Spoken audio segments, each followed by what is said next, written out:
पंच मकार हैं, तो 5 सेट्स हैं। बुद्धि तत्व और मन के बीच का जो तत्व है वो अहंकार है, जिसे अहम कहा जाता है। परारूप में नहीं है, भी परा प्रकृति के पहले परारूप में है, क्योंकि बुद्धि तत्व सबका अलग अलग है, अहंकार सबका अलग अलग है, तो मन भी सबका अलग अलग होगा। क ख ग घ ङ ये 5 का सेट है, फिर च छ ज झ ञ ये 5 का सेट है। तो जो पंच तन्मात्राएं हैं ये 5 के सेट में आ गई। अब आप देखेंगे किसी में अल्प प्राण है, किसी में महाप्राण। इसका एक चार्ट है जो मैंने दिया हुआ है, आप चाहें तो वीडियो में जाकर देख सकते हैं। इसलिए उस अहम के साथ, इस प्रकृति के साथ आपका शरीर उत्पन्न होता है और फिर ये मातृकाएं चलना प्रारंभ करती हैं। इस वर्णमाला के किसी भी वर्ण का जब आप उपयोग करेंगे तो वही वर्ण मंत्र का भी रूप लेंगे, वही वर्ण किसी नाम या किसी भाषा का भी रूप लेंगे। और ऐसा विज्ञान इस भारतवर्ष के अलावा इस दुनिया में किसी के भी पास नहीं है।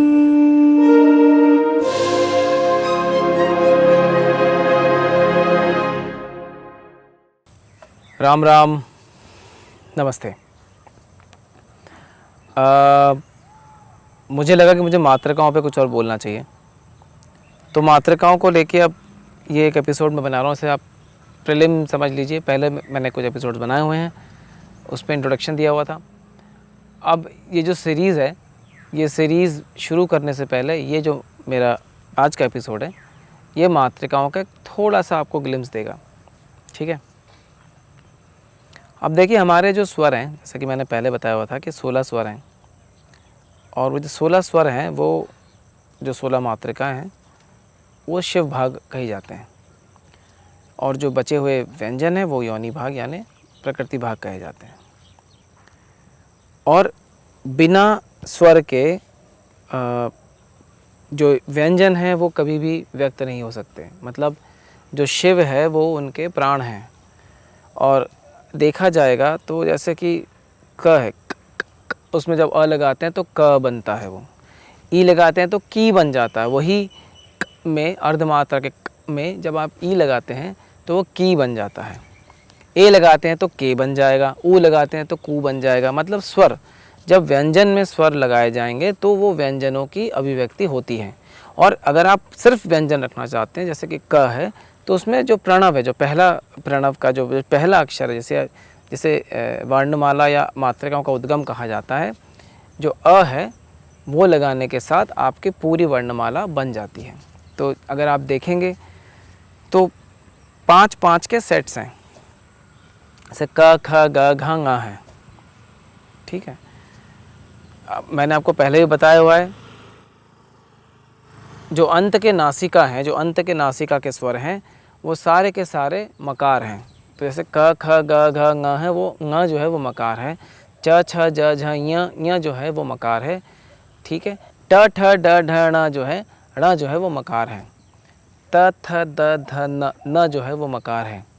प फ ब भ म जो है वो मकार है। तो जैसा कि मैंने आपको बताया, पंच मकार हैं, तो 5 सेट्स हैं।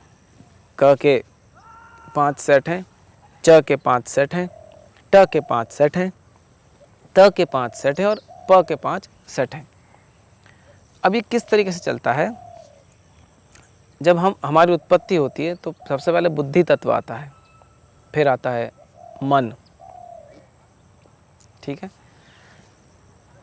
बुद्धि तत्व और मन के बीच का जो तत्व है वो अहंकार है, जिसे अहम कहा जाता है। अ से लेके ह तक के जो 50 मात्रिकाएं हैं, यहाँ पर ये पश्यंती के रूप में रहती हैं। परा, पश्यंती, मध्यमा और वैखरी। तो जो पश्यंती के रूप में है, परारूप में नहीं है, भी परा प्रकृति के पहले परारूप में है। जैसे ही आप बुद्धि तत्व पे आ गए और मन के बीच की जो संरचना होने लगी, तब अहंकार आएगा। क्योंकि बुद्धि तत्व सबका अलग अलग है, अहंकार सबका अलग अलग है, तो मन भी सबका अलग अलग होगा। मन बनने के बाद, जब मन बन जाता है एक बार, अच्छा, इसमें एक और है मन, बुद्धि, चित्त, अहंकार। चित्त के बारे में सुना होगा, चित्त पहले आ गया, ठीक है। चित्त जो है वो पहले आ गया, फिर बुद्धि हुआ, फिर अहंकार आया, फिर मन आया। तो जब मन बना तो सबसे पहले मन ने पंच तन्मात्राएं बनाई। ये जो पंच तन मात्राएँ हैं, यही पंच तन मात्राएँ पंच महाभूत को जन्म देते हैं। ठीक है।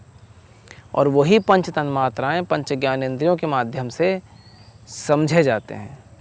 और पंच ज्ञानेंद्रियाँ और पंच तन मात्राएँ, इनके बीच का जो तालमेल है वो पंच कर्मेंद्रियाँ करती हैं।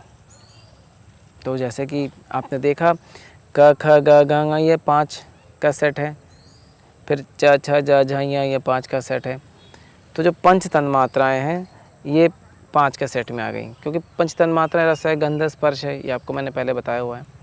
फिर उसके बाद जो अगला 5 सेट आ जाएगा उसमें पंच ज्ञान इंद्रियाँ आ जाएंगी। अब आप देखेंगे किसी में अल्प प्राण है, किसी में महाप्राण है। जैसे क आप बोलेंगे तो अल्प प्राण है, ठीक है, और जैसे ही आप ख बोलेंगे तो वो महाप्राण है ना। तो जिसमें ज़्यादा प्राणों की आहुति हो रही है। अब जो क है और ख है, एक अल्प प्राण है, एक महाप्राण है, और ये दोनों किसी तन्मात्रा को डिफाइन करते हैं। तो जब आप च और छ में जाएंगे तो आप उसी ज्ञान इंद्रियों से लिंक कर पाएंगे। पंच महाभूत हैं, पंच तन्मात्राएँ हैं, पंच ज्ञानेंद्रियाँ हैं, पंच कर्मेंद्रियाँ हैं। ठीक है। अब इसका एक चार्ट है जो मैंने दिया हुआ है, आप चाहें तो वीडियो में जाकर देख सकते हैं। इसके साथ एक और बहुत इम्पॉर्टेंट चीज़ है कि ये जो मकार हैं, ये मकार शिव तत्व को डिनोट करते हैं। क्यों?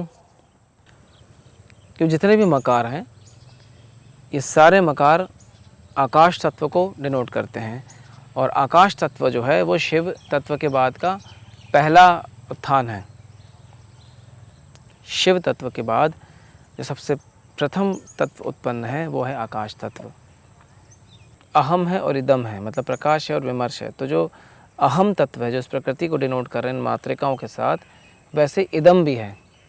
इसलिए जब आपने पूर्णता के मंत्र सुने होंगे, पूर्णमदः पूर्णमिदं पूर्णात् पूर्णमुदच्यते, तो जो अहम है जिसमें अ से लेकर ह तक 50 मात्रिकाएँ आती हैं और बिंदु के साथ उसमें शक्ति का समावेश होता है, तो वो अहम बनता है। और क्योंकि म जो है, जो बिंदु है, वही बिंदु शक्ति को भी डिनोट करता है, और उसी बिंदु का जब विस्तार किया जाए या उसी बिंदु का जब अभिव्यक्ति की जाए तो वो प्रकृति बनती है, प्रकृति की व्यक्त अवस्था बनती है। इसलिए उस अहम के साथ, इस प्रकृति के साथ आपका शरीर उत्पन्न होता है और फिर ये मात्रिकाएँ चलना प्रारंभ करती हैं। अहम की बात आती है, अहंकार की बात आती है, तो जैसे ही अहंकार की बात आएगी मन उत्पन्न होगा। जैसे ही मन उत्पन्न होगा पंच तन्मात्राएँ उत्पन्न होंगी। जैसे ही पंच तन्मात्राएँ उत्पन्न होगी पंच ज्ञानेंद्रियाँ उत्पन्न होंगी, पंच कर्मेंद्रियाँ उत्पन्न होंगी, पंच महाभूत उत्पन्न होंगे, और यही हमारी पूरी की पूरी वर्णमाला है। और इस वर्णमाला में जब भी आप रहेंगे, इस वर्णमाला के किसी भी वर्ण का जब आप उपयोग करेंगे तो वही वर्ण मंत्र का भी रूप लेंगे, वही वर्ण किसी नाम या किसी भाषा का भी रूप लेंगे।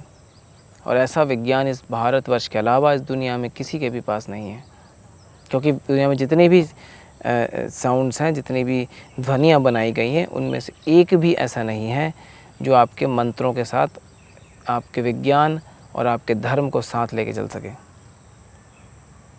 इसीलिए मैं हमेशा कहता हूँ कि आप अंग्रेज़ी बोलना बंद करें पूरी तरीके से, संस्कृत निष्ठ ही बोलें, मूल जो ध्वनियाँ उसमें ही रहें। ये गुड मॉर्निंग, गुड इवनिंग बोलना बंद कर दीजिए। कोई बोलता है तो जवाब राम राम में दीजिए। आप उसका कोई डिसरिस्पेक्ट तो नहीं कर रहे हैं ना, आप तो उसे रिस्पेक्ट के साथ ही बोल रहे हैं। नमस्ते कर लीजिए हाथ जोड़ के, क्या दिक्कत है इसमें। ये जो मात्रिकाएं हैं, इन मात्रिकाओं का विज्ञान ऐसे नहीं बताया जा सकता। इसमें बहुत समय लगेगा मुझे, क्योंकि मुझे आपको बहुत सारी बातें पहले बतानी होंगी। उसके बाद धीरे धीरे मैं इसमें आप लोगों को और ऐसी बातें बताऊंगा जो काफ़ी वैज्ञानिक हैं। तो जैसा कि मैंने पहले भी 1-2 बार बताया हुआ है कि मैं ये सीरीज़ प्रारंभ करूंगा। तो थोड़ा सा मैं समझना चाह रहा था कि ये YouTube कैसे काम करे, क्योंकि मैंने अभी लेवल्स बना दिए हैं ऑलरेडी। ठीक है, फिर आज इस एपिसोड को भी छोटा रखा है मैंने। ठीक है। मातृकाओं को लेके थोड़ा सा और डिटेल में मुझे बात करनी चाहिए, मैं बहुत जल्दी करूँगा। यहाँ पे बहुत डिस्टर्बेंस आ रहा है, मैं ठीक से बोल नहीं पा रहा हूँ क्योंकि यहाँ पे बार बार चीज़ें आ रही हैं, मेरा ध्यान जा रहा है कि यार यहाँ पे आवाज़ आ रही है, फिर मुझे रिपीट करना पड़ रहा है, वो फ़्लो टूट जा रहा है। तो ऐसा लग रहा है कि मुझे मैं बाहर बैठ के साथ शायद ज़्यादा रिकॉर्ड नहीं कर पाऊँगा, क्योंकि तो इस विषय को मैं आगे और विस्तार से समझाऊँगा किसी दिन। ठीक है, चलिए फिर आपसे आज्ञा लेते हैं और जल्दी ही आपसे मुलाकात होगी। राम राम, नमस्ते।